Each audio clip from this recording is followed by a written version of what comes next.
Welcome to Union Budget 2026 Part 2. So today first topic is educational sector. Educational sector A budget allocation increase করা হচ্ছে। New college school infrastructure develop করা হবে।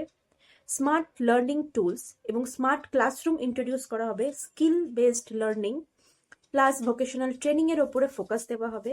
স্টুডেন্টরা যাতে future ready হয় তার জন্য practical knowledge plus technology based learning এর পুরোপুরি ব্যবস্থা করা হবে। গোল একটাই, যাতে স্টুডেন্টরা কোয়ালিটি টিচিং এবং কোয়ালিটি এডুকেশন দুটোই যেন পাক। Now next point is health care sector. 2026 Union Budget proposed Biopharma Shakti with an outlay of 10,000 crore. It means new government hospital and medical colleges বানানো হবে।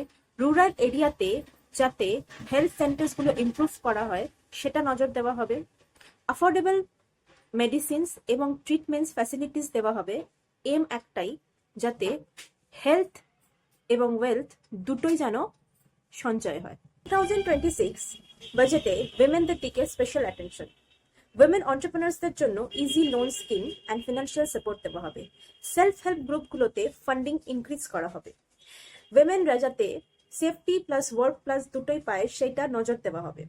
অ্যান্ড উইমেন লেড বিজনেসে improve করার জন্য new schemes launch করা হবে। So focus একটাই, financially independent women.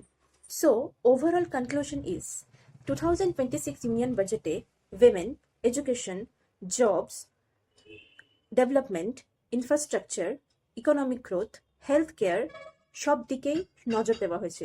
But এটা কতটা কি ইমপ্লিমেন্ট করা হবে সেটা তো আমরা ফিউচারে জানতেই পারবো।